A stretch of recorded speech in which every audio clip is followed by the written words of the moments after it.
Hello guys,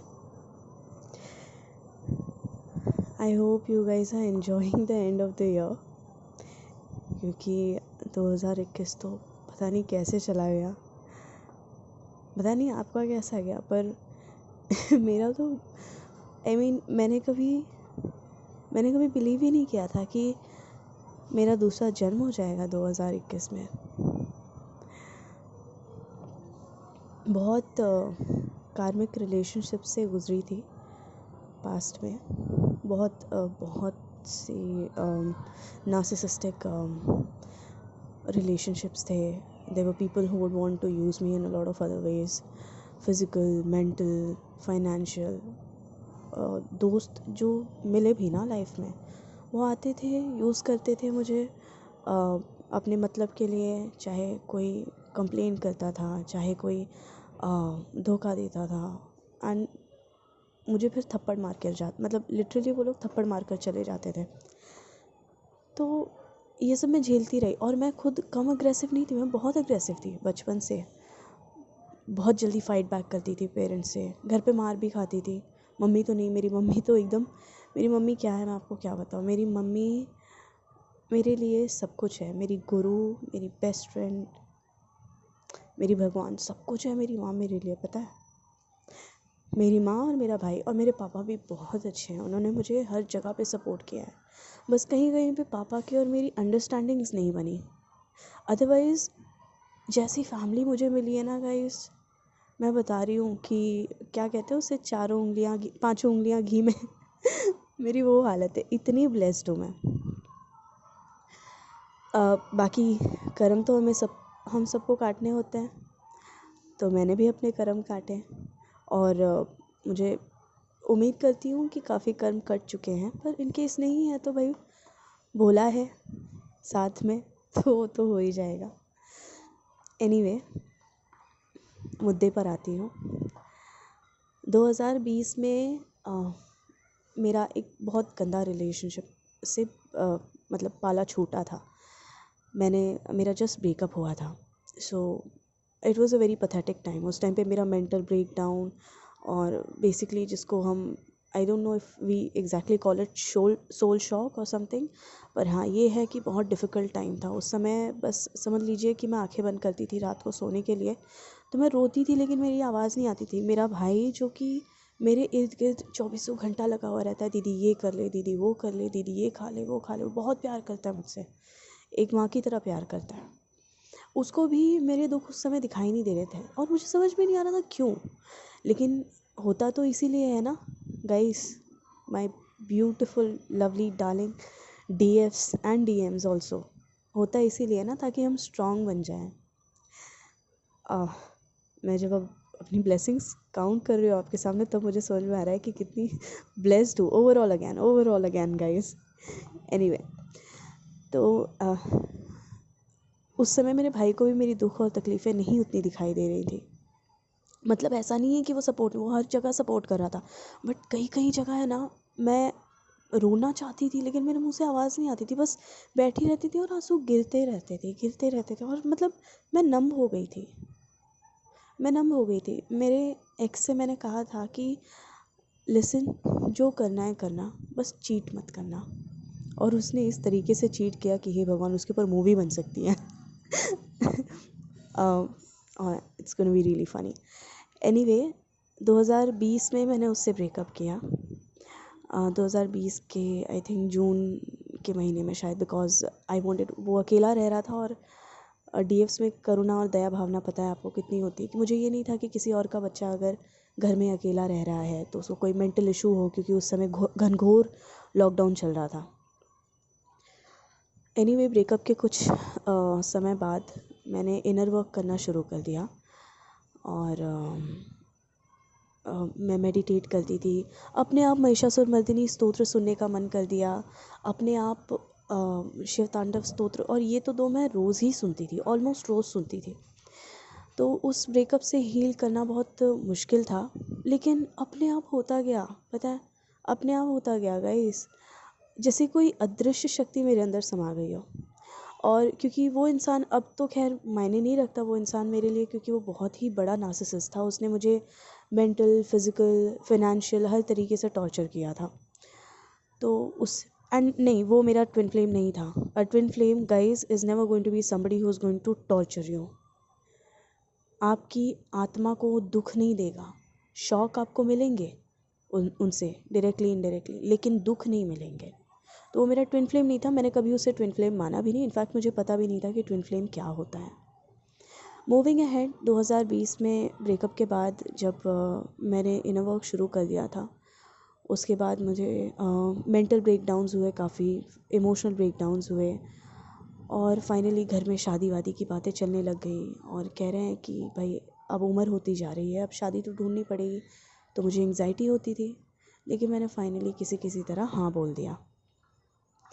अब शादियाँ ढूंढी जाने लगी। उसके बाद फाइनली मैट्रिमोनियल ऐप्स ज्वाइन किए जाने लग गए। वहाँ पर मैं मिली अपने डीएम से। ये हमारी सिर्फ 5 दिन बात हुई थी। 5 days were all those are required to talk. So we talked for about 5 days. 2 ही दिन शायद हमने कॉल पे भी बात किया था और 5 दिन शायद मैसेजेस। तो कुल मिलाकर 5 दिन हमने बात की थी। और अलग सा अट्रैक्शन था, अलग सा मैग्नेटिक पुल था।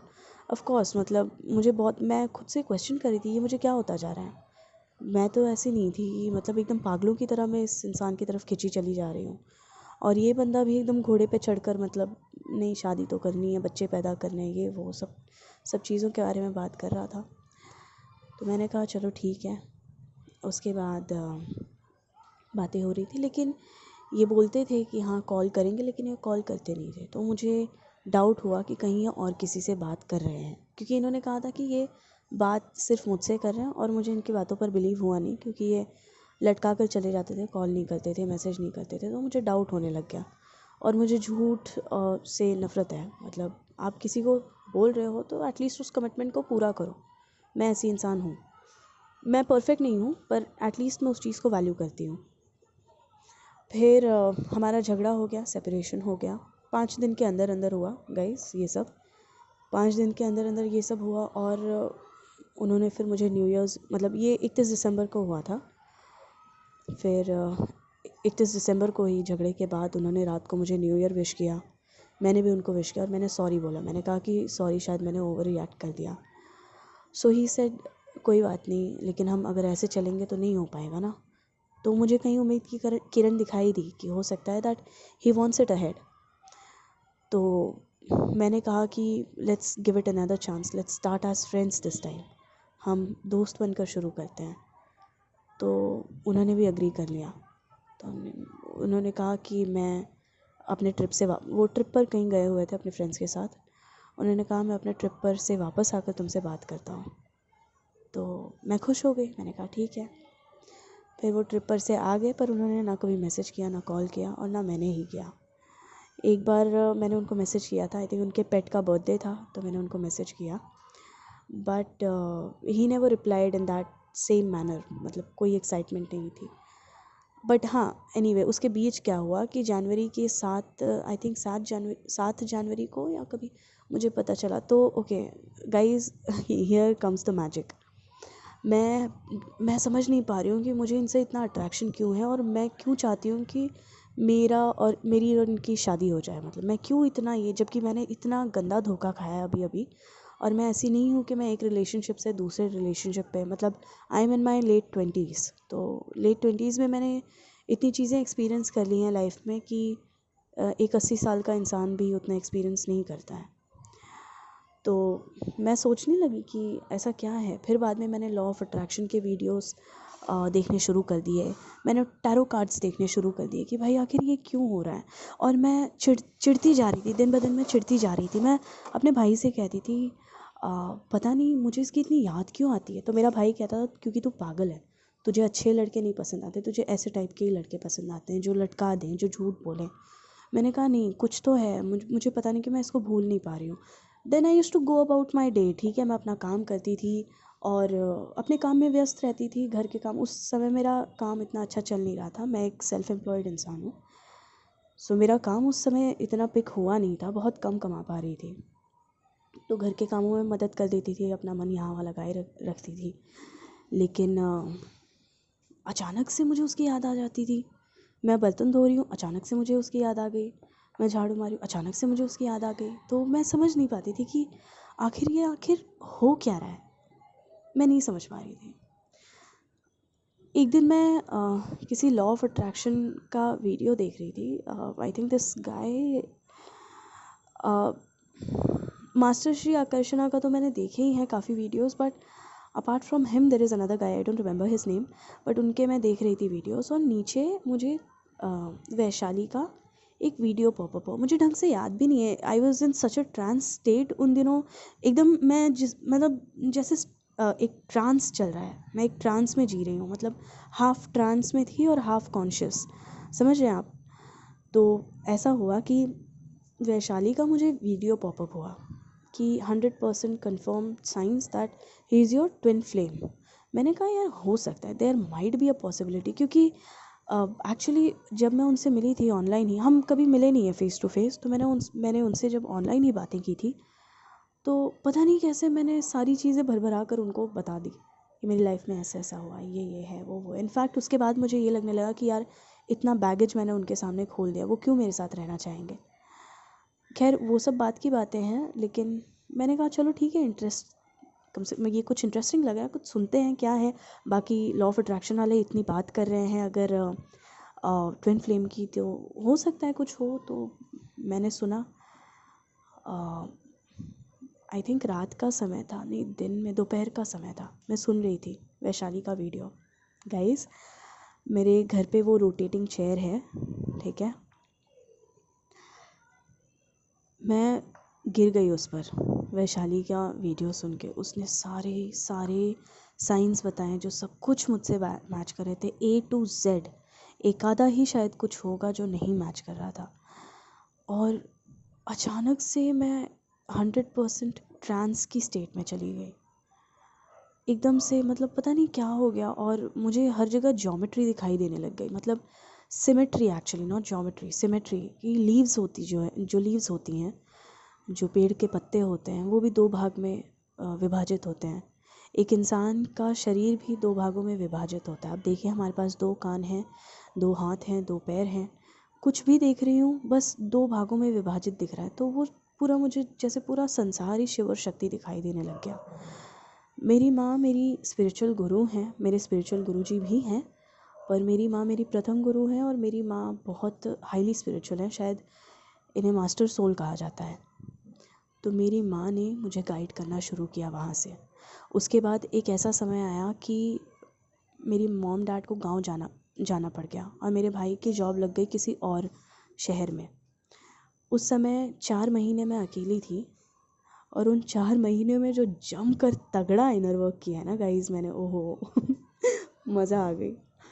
बहुत दिन, मतलब दिन भर बस मेडिटेशन में बैठी रहती थी। हाँ, पर ये था कि उस समय मैंने ग्राउंडिंग इतनी नहीं की थी, उस समय नया नया शुरू हुआ था। और वैशाली के वीडियोस ने मुझे जो गाइड किया है, वैशाली ने पहले ही कहा था कि कोई आपको ऐसी प्रोफेशनल क्लासेस वगैरह लेने की ज़रूरत नहीं है। मैं मना नहीं कर रही हूँ गाइज, ये मैं अपनी तरफ से कह रही हूँ कि आपको लेने हैं क्लासेस तो आप लीजिए, वेरी मच वेलकम। बट मैं इस पार्ट से रेजोनेट कर पाई कि भाई मैं मानती हूँ कि यूनिवर्स जो हैं, शिव जो हैं, या कृष्ण वंदे जगत गुरुम, आप कृष्ण को गुरु माने, या आप जिनको भी मानते हैं अपने डीटीज़ को, या आप जिस भी पावर को सुपीरियर मानते हैं, वो आपके गुरु हैं। तो मैंने यूनिवर्स पर, शिव पर भरोसा करके इनर वर्क शुरू कर दिया, और डेली मैं 20-23 मिनट्स का इनर वर्क करती थी। मतलब चक्रास करती थी, बाकी मेडिटेशन करती थी, और कुछ नहीं, इतना करती थी, अपने कर्म करती थी, और कहाँ मेरे अंदर कमियाँ थी उनको मैं सुधारती गई।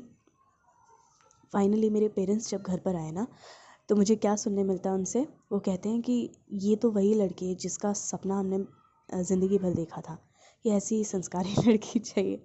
उसके पहले शायद मैं डीएम एनर्जी में थी, मैं काफ़ी पार्टी करती थी, I used to go out, I used to drink, I used to have fun with people, पर मैंने किसी के साथ खेला नहीं, मैंने कभी किसी के साथ खेला नहीं, किसी के इमोशंस के साथ कभी नहीं खेला। इनफैक्ट मैं लोगों की हमेशा से मदद करती आई थी इमोशनली। कहीं भी कोई वीक पड़ा तो मैंने हमेशा, मुझे कभी सपना आ जाता था, कभी कुछ एनीवे अगर मैं इन सब के डिटेल्स में गई तो वीडियो बहुत लंबा हो जाएगा। बट गाइज़, वैशाली की वीडियोस ने मुझे इतना इंस्पायर किया, और मतलब शत शत नमन मैं करती हूँ वैशाली को। इतनी प्रबल आत्मा है। और मम्मी भी वैशाली की वीडियोस सुनती थी। मेरी मम्मी जो है वो भी वैशाली की वीडियोस सुनती थी, और मम्मी के हृदय से हमेशा वैशाली के लिए प्रार्थनाएं निकलती हैं। मेरी मम्मी वैसे भी संत है, पर क्योंकि वैशाली ने वो रास्ता, वो मार्गदर्शन दे दिया कि तुम ट्विन फ्लेम हो, और मुझे पता चल गया कि अब तक मेरी लाइफ में बहुत सारी झंझटें थी, पर पता नहीं क्यों अब वो चीज़ें याद ही नहीं आती, क्योंकि जब कृपाएं बरसने लगती हैं तो झंझटें याद ही नहीं आती हैं। और अब जो मैं आपको बताने वाली हूँ ना, मैं जो इतना हंस हंस के बात कर रही हूँ, और आप शॉक हो जाएंगे सुनकर, मेरे ट्विन फ्लेम की शादी होने जा रही है। तो हुआ ये कि कल ना गाइस, मैं अच्छी सी स्टोरी बताती हूँ आपको। So I went for a marriage, ठीक है। कल मेरे फादर के फ्रेंड की डॉटर की शादी थी, और मेरे लिए भी रिश्ते आ रहे हैं, पर मैं अब तक मनाती जा रही थी, क्योंकि मुझे ऐसा नहीं करना था कि मेरे दिल में कोई और है तो मैं शादी किसी और से कर लूँ। क्योंकि कितना भी मैं इग्नोर करती थी, पर प्यार तो मैं उससे करती थी। जो मेरा ट्विन फ्लेम था, प्यार तो मैं उससे करती थी और करती हूँ, ऐसा नहीं है। पर ऐसा प्यार नहीं रह गया है कि भाई चलो शादी कर ले, बच्चे पैदा कर ले। चलो होता तो ठीक था, नहीं हुआ तो भी ठीक है। इसमें तो उनकी मर्ज़ी है ना, जो मेरे अल्टीमेट पार्टनर हैं शिव जी, उनकी मर्ज़ी है। तो जब मुझे आज न्यूज़ मिली, मतलब न्यूज़ भी नहीं मिली क्योंकि हम तो कनेक्टेड भी नहीं हैं। उन्होंने ना कभी मुझे मैसेज किया, ना कॉल किया। मैंने ही उन्हें 2 बार बीच में, क्योंकि एक बार मेरी बहुत गंदी पॉजिंग हुई थी, बहुत गंदी। तो मुझे लगा कि शायद उनकी अवेकनिंग चल रही है, तो मैंने उनको मैसेज कर दिया कि भाई आर यू ओके। तो मैंने सोचा उनको चक्रास के बारे में बता दूँ, not about twin flames but chakras, कि भाई ठीक है ये बंदा भी अपनी हीलिंग कर ले यार। मैं प्रैक्टिकली सोच रही थी कि यार मेरी इनकी वजह से मुझे इतना कुछ मिला है लाइफ में, एक दूसरा जन्म मिला है मुझे, यूनिवर्स का प्यार मिला है, तो ये भी डिज़र्व करते हैं। तो जब मुझे बहुत गंदी पर्जिंग हो रही थी, तो मैंने उनको कहा कि आई ओके, आप ये करो ये करो, बस उतना ही बात हुआ। उसके बाद उन्होंने मेरे मैसेजेस का रिप्लाई भी नहीं किया। मैंने कहा कोई बात नहीं, ठीक है, ये कर लेंगे, फिर आगे देखते हैं जो भी है। फिर फास्ट फॉरवर्ड टू येस्टरडे, यानी कि 29 नवंबर, मैं अपने फादर के फ्रेंड की डॉटर की शादी में गई थी। फादर के फ्रेंड की डॉटर की शादी में, हाँ। वहाँ पर मैंने रियलाइज़ किया कि I think I am wasting time on waiting for this guy. I think I should move on. और ज़रूरी नहीं है कि मेरी उससे शादी हो। मतलब ये तो बहुत गलत लग रहा था मुझे कि यार उस बेचारे को तो पता भी नहीं है कि मैं उससे प्यार करती हूँ, उस बेचारे को पता भी नहीं है कि मैं उसका इंतज़ार कर रही हूँ। तो it's very wrong on that part कि मैं किसी को एनर्जेटिकली होल्ड क्यों करूँ। मैं उनको एनर्जेटिकली होल्ड कर रही थी। ऐसा नहीं है कि मैंने अपने काम में कहीं इनर वर्क में कमी की थी, नहीं नहीं, मैं एकदम सटीक चल रही थी। इसीलिए आज मुझे कोई रिग्रेट नहीं है कि उनकी शादी हो रही है, क्योंकि ये डिवाइन प्लान था, उनकी शादी होनी थी, और शायद मेरी भी हो जाए किसी से। पर इसका मतलब ये नहीं है, अब आज जो है ना प्रेम राधा कृष्ण का, वो समझ में आता है कि कृष्ण जी, कभी कृष्ण ऐसे नहीं कह सकते कि मैं खुद से बहुत प्यार करता हूँ। हाँ, self love is a different thing, वो एक अलग कॉन्सेप्ट है। But this is talking about a soul talking to its self. A soul can never talk to its self because a soul is a part of the source, and a source is a source in its whole, in its wholeness.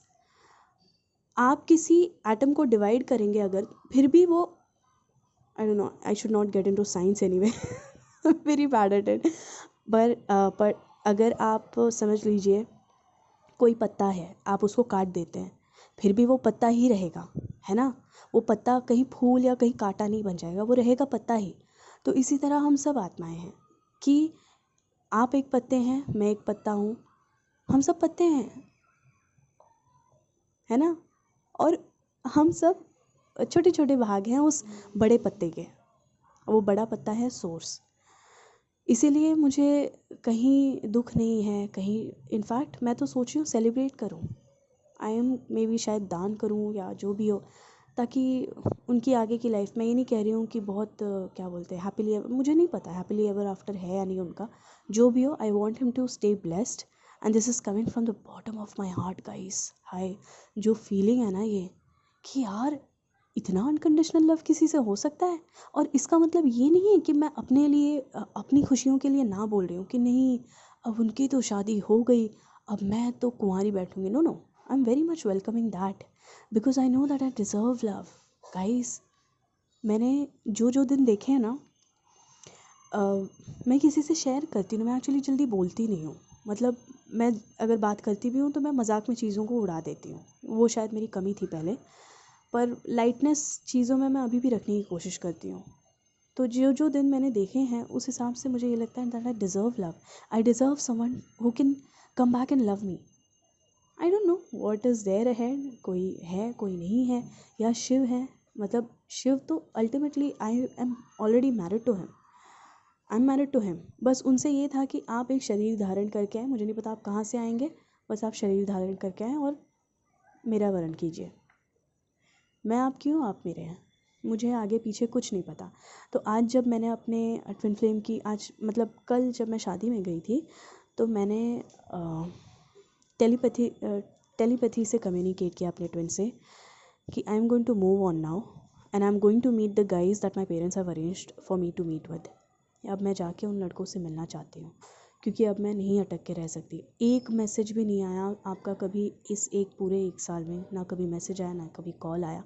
तो I think it's time that I move on and I think you have already moved on. तो कोई फ़र्क नहीं पड़ता फिर, मतलब ऐसे बैठ के हम नहीं रह सकते ना, ज़िंदगी तो आगे बढ़ती है। And in fact more beautifully, divine का प्लान जो होता है वो हमारे प्लान से लाखों करोड़ों और पता नहीं कितना गुना बेटर होता है। हम यहाँ पे सोच कर रखते हैं कि हमारी ट्विन से शादी होगी, हमारे बच्चे होंगे, we will live a happily ever after life. क्या पता अगर डिवाइन ने सोचा है कि आपकी शादी किसी ऐसे इंसान से हो। आप इन सब चीज़ों को हटा दीजिए, आप ट्विन फ्लेम को हटा दीजिए, आप डीएम को हटा दीजिए, आप सब चीज़ों को हटा दीजिए, साइड में रख दीजिए, ठीक है। प्रेम, प्रेम को मन में रख कर चलिए, तो क्या पता आपको ऐसा इंसान भगवान ने आपकी किस्मत में लिखा है जो आपको प्रेम करे। जिस गहराई से आप प्रेम करते हैं दूसरों से, उस गहराई से, तो विश्वास मत खोइएगा और मूव ऑन कर जाइए। देखिए guys, move on is the key, moving on is the key. बाकी रीयूनियन वगैरह मैंने काफ़ी पहले ही उस चीज़ की उम्मीद छोड़ दी थी, क्योंकि मैं ये नहीं कह रही हूँ कि उम्मीद करना गलत है, लेकिन मुझे लगता है मेरे केस में ये सही था, क्योंकि कभी मैसेज पर बात नहीं हुई, कभी कॉल नहीं, कुछ नहीं, सिर्फ 5 दिन बात हुई and then it was a separation. और यहाँ पे डाउट नहीं है कि वो मेरे ट्विन फ्लेम थे या नहीं, वो तो मैंने बहुत बार ट्राई किया कि मैं अपने आप को ये समझा दूँ कि वो मेरे ट्विन फ्लेम नहीं है, क्योंकि यार 5 दिन जिससे बात की है उस बंदे ने कभी वापस आकर देखा भी नहीं, तो मैं क्यों मान लूँ। लेकिन सच्चाई यही थी कि मेरी स्पिरिचुअल अवेकनिंग उनके थ्रू हुई थी, और अगर ट्विन फ्लेम्स होते हैं तो यही थे, ठीक है। लेकिन अब बात यह है कि मुझे फ़र्क नहीं पड़ता, and I can't try harder to not give a damn, okay, because I want him to be happy practically speaking। अब मैं वहाँ जाकर मैं ये तो नहीं बोलूँगी, बट हाँ, उनको मैंने व्हाट्सएप पे मैसेज कर दिया, I told him hey you both लोग, क्योंकि उनके व्हाट्सएप की डीपी, मैंने उनका नंबर भी डिलीट कर दिया था बहुत पहले ही, जब लास्ट टाइम हमारी बातें हुई थी and he did not reply to my messages. मैं समझ गई थी कि भाई he is in no mood to talk to me, तो मैंने उनका नंबर डिलीट कर दिया था। पर कल जब मैं शादी अटेंड करके आई तो मैंने टेलीपैथी से उनको कम्युनिकेट किया कि देखिए, अगर आप मुझे अपनी लाइफ में चाहते हैं तो कल के दिन आप मुझे मैसेज कीजिए, कॉल कीजिए, मुझे अप्रोच कीजिए, वरना मैं कम्प्लीटली मूव ऑन करूँ and I am going to try the other prospects. तो उनका मैसेज नहीं आया शाम तक। मैंने कहा कि चलो ठीक है, कोई बात नहीं, एक बार फाइनली उनको देख लेती हूँ उनकी डीपी में। पता नहीं कि मुझे क्या आया ऐसा, मैंने उनका नंबर इंस्टॉल किया, मैंने उनकी डीपी चेक की, तो भाई मेम साहब के साथ उन्होंने डीपी लगाई हुई है। मैंने कहा हे ये लोग cute together, congratulations, he said thank you and that's it. उसके बाद उनका नंबर शायद डिलीट किया, नहीं किया मुझे याद नहीं है, अभी देखूँगी मैं। एनीवे, तो बहुत खूबसूरत जर्नी रही है, और प्लीज़ इससे आप हताश या निराश मत होइए गाइस कि ट्विन फ्लेम से शादी होगी नहीं होगी। इसको एक, देखिए, आपकी लाइफ, अब ये तो सारे ही कहते हैं यार, सारे क्या, इनफैक्ट वैशाली खुद कहती हैं कि आप अगर पीछे जाएंगे तो क्या आप खुश होंगे इस जर्नी में? इसके पहले क्या आप खुश थे? अब आप कितने स्ट्रांग हैं, अब आप कितने स्ट्रांग हैं। और ऑनेस्टली मैं नहीं बिलीव करती कि इंसान का एक ट्विन फ्लेम होता है। आई नो शायद ये गलत साउंड करे। हाँ, एक इंसान से अवेकनिंग होती है, पर मुझे लगता है कि उसके आगे आपकी वाइब्रेशन वाला इंसान आपको मिलेगा, ठीक है? चाहे वो आपका ट्विन हो, चाहे वो दूसरा ट्विन हो, I don't know what that is. All I want to say is that guys, एक पल नहीं आपके पास वेस्ट करने के लिए दुखी होने में। वो जो आपसे प्यार करता है ना, वो ऊपर है। Look into the sky, look at it. कितना इन्फिनिट स्काई है, उतनी इन्फिनिट मोहब्बत है ऊपर वाले को आपसे, भगवान को, शिव को, आप जिसको भी मानते हैं, यूनिवर्स को। उन पर भरोसा कीजिए और गाइस प्रार्थना कीजिए मेरे लिए भी। मैं भी आपके लिए बहुत सारी प्रार्थनाएं कर रही हूँ यहाँ पर, और मैं इस वीडियो के थ्रू बहुत सारा ढेर सारा प्रेम भेज रही हूँ आपको, क्योंकि मुझे पता है हम कितना डिज़र्व करते हैं प्यार। डीएफ्स जो होती हैं, डीएम्स जो होते हैं, पर डीएफ्स स्पेशली, क्योंकि मैं खुद एक डीएफ हूँ तो मैं कहीं ना कहीं रिलेट कर पा रही हूँ। मैं बहुत सारा प्यार भेज रही हूँ आपको। तो प्रार्थना कीजिए गाइस कि हम सब यहाँ पर आए हैं तो ब्रह्मांड में सेवक बनकर आए हैं, और अपनी सेवा में अडिग होकर हम सेवा करें, और अपने परमपिता परमेश्वर पार्टनर, अल्टीमेट पार्टनर के पास एकदम सच्चित आनंद के रूप में वापस जाएं। Guys, okay, I love you so much and I feel very happy saying that. And yeah, please say a little prayer in the name of my, मतलब जो ट्विन फ्लेम है, उनकी भी शादी होने वाली है, and I like really wish the best for him, तो उनके लिए भी प्लीज़ प्रे कीजिए। एंड या, I love you. All the best in your journey, guys. You guys are so strong. You have no idea. You guys are so damn strong, guys. So strong. इतना कोई हो नहीं पाता है। आप ना बहुत प्यारे बच्चे हो। आप भगवान के ना पसंदीदा बच्चे हो। भगवान के फेवरेट्स होते हैं, पता है? आप उनके फेवरेट हो। तो कभी अपने आप पर डाउट मत करना। आप सब कुछ दुनिया में सब कुछ डिज़र्व करते हो आप, पर फिर भी आप सेवक बनकर आए हो। इससे ज़्यादा खुशनसीबी की क्या बात हो सकती है? ओके, मैं बहुत बोल रही हूँ, but guys thank you so much for listening to me. And last but not the least and the most important part of the video, Vaishali, आपको आइडिया भी नहीं है कि मैं किस हद तक आपके लिए प्रार्थनाएं कर रही हूँ फ़िलहाल, क्योंकि आपने ऐसा मार्गदर्शन कर दिया कि मतलब यार ज़िंदगी सुधार दी यार, मतलब ज़िंदगी ट्रैक पर ला दी आपने। आई स्टार्टेड मतलब सब कुछ चीज़ें, मतलब it just started making sense, and it didn't make sense at all, but it was making sense. You understand me, right? You're just so beautiful, Vaishali. You're so beautiful. आपकी आत्मा, आपके चेहरे पर आपकी आत्मा दिखती है। पता है, इतना भोलापन, इतनी मासूमियत, इतने प्यार से बातें करती हैं, और इतना लोगों को गाइड करती हैं, और मल्टीटास्क कितना करती हैं यार, कितना मल्टीटास्क करती हैं आप। That's like beautiful Vaishali, please keep it up. A lot of people need your guidance, a lot of people. Okay, love you so much Vaishali. Take care of your self, beautiful, and all the best guys. ओम शांति।